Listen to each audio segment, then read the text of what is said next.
طارق مسعود صاحب حفظہ اللہ تعالی، ان کے اپنے بیانات موجود ہیں،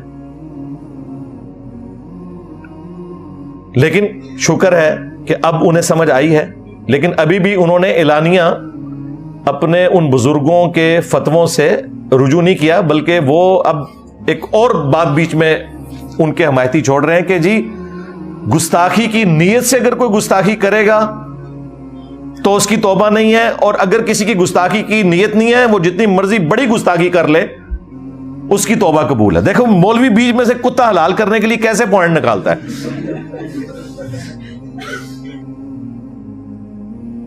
یعنی ان کا کہنے کا مطلب یہ ہے کہ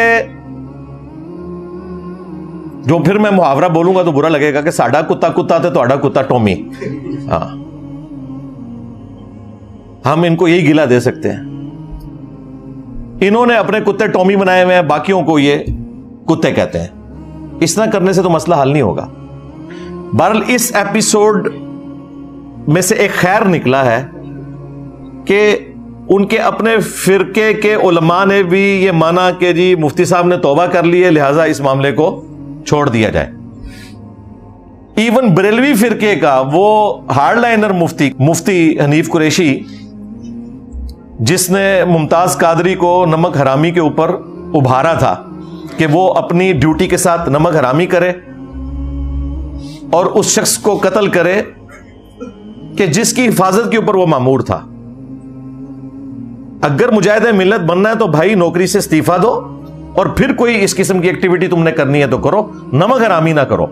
ہم تو خیر اس ایکٹیویٹی کو بھی غلط سمجھیں گے، لیکن یہ ڈبل جرم ہے، نمک حرامی بھی ہے۔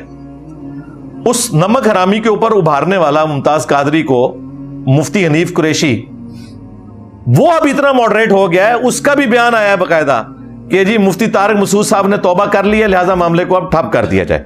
میرا خیال ہے اگر بریلوی اور دیوبندی ایگری کر گئے ہیں، شیعہ تو پہلے ہی قائل ہیں کہ توبہ قبول ہے، وہ اتنے ہارڈ لائنر نہیں ہے اس قسم کی تکفیری سوچ میں۔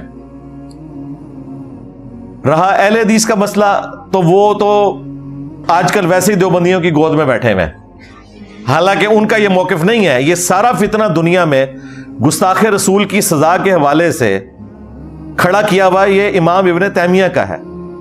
الصارم المسلول علی شاتم الرسول اس کی کتاب ہے، جس کا ترجمہ بریلویوں نے کیا ہوا ہے۔ لوزانو ابن تیمیہ کی کتاب کا، جس میں اکثر جھوٹی روایتیں ہیں۔ تو اہل حدیث تو سب سے زیادہ ہارڈ لائنر ہے، لیکن وہ بھی کہہ رہے ہیں ٹھیک ہے جی طارق مسعود صاحب نے توبہ کر لی ہے، کوئی مسئلہ نہیں ہے۔ وہ گلے پھاڑنے والے مولوی کا بیان آ گیا، ٹھیک ہے۔ شیعہ پہلے ہی ماڈریٹ تھے، سنیوں کے تینوں بڑے فرقے بریلوی، دیوبندی، اہل حدیث متفق ہیں کہ گستاخ رسول کی توبہ قبول ہے۔ یعنی انہوں نے خود ہی اپنے ان بزرگوں کے اوپر ان انٹینشنلی لعنتیں بھیج دی ہیں، جن کے ہاتھوں یہ گمراہ ہو کے کہتے تھے کہ جی توبہ کرے گا تب بھی توبہ قبول نہیں ہے، دنیا میں ہم سزا دیں گے، لیکن زبان سے بول کے ان پہ لعنتیں نہیں بھیج رہے۔ انشاءاللہ وہ ذمہ داری ہم پوری کر دیں گے۔ کیوں؟ کیونکہ وہ بھی کیا دن تھے، ہم بھی ایک جن تھے، آج ہم دیو ہیں، ان جنوں کے بھی پیو ہیں، یہ ہماری ذمہ داری ہے۔ یہ چھوٹے چھوٹے جنوں سے کام نہیں ہوگا، دیو چاہیے کوئی۔ اچھا کہتے ہیں جی انجینئر صاحب دیکھیں اپنے آپ کو دیو کہتے ہیں، دیو تو شیطان ہوتا ہے، یعنی یہ دیو بند شیطانی گروہ، ہاں بریلوی اس کا ترجمہ کرتے ہیں بند گروہ اور دیو سے شیطان۔ تو بھائی پوری گفتگو سنیں، ہم نے کہا وہ بھی کیا دن تھے، ہم بھی ایک جن تھے۔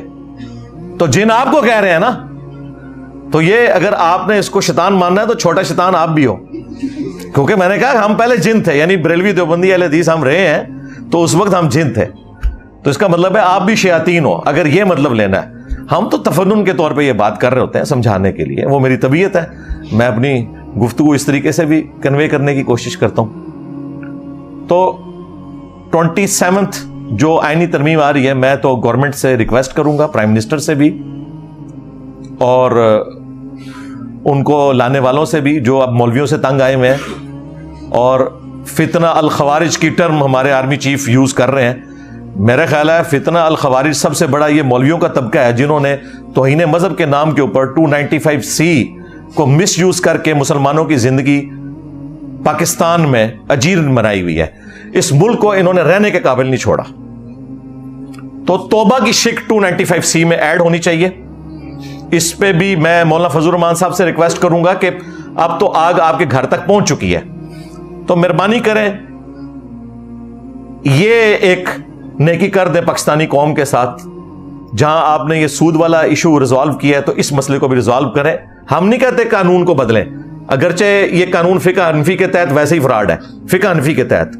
اور مفتی تقی عثمانی صاحب کی ایک آڈیو لیک ہو گئی تھی, ان کے اسٹوڈنٹ نے جب ان سے پوچھا تو انہوں نے مانا کہ جی فقہ حنفی میں یہ سزا نہیں ہے, اور دوسری طرف یہ فقہ حنفی نافذ کرنا چاہتے ہیں جی حنفیوں کی یہاں تعداد زیادہ ہے. انہوں نے پبلک کے لیے کوئی اور گفتگو رکھی ہوئی ہے, خواص کے لیے اور گفتگو رکھی ہوئی ہے, صحیح بات نہیں لوگوں کو بتاتے ہیں. خیر اب تو پبلکلی بھی یہ مان گیا ہے کہ توبہ قبول ہے, تو اب میرے خیال ہے آئین کے اندر یہ ترمیم کر دینی چاہیے. آپ لوگ میرے ساتھ ایگری کرتے ہیں؟ اور جیسے مولوی کہتے ہیں دونوں ہاتھ کھڑے کر کے, تو جو ایگری کرتا ہے نا وہ اپنا ہاتھ کھڑا کر کے کہے کہ ہاں جی ہم ایگری کرتے ہیں کہ توبہ والی شک اس میں ہونی چاہیے. جنہوں نے نہیں کھڑا کیا وہ بھی یقیناً ایگری ہیں, ٹھیک ہے. ہم یہ نہیں کہیں گے کہ جڑا نہ کھڑا کرے تو انہوں اے تے فلاں ٹمکا, یہ کام نہیں ہم کرتے. تو یہ ایک بڑا نیکی کا کام ہوگا اگر کر دیا جائے.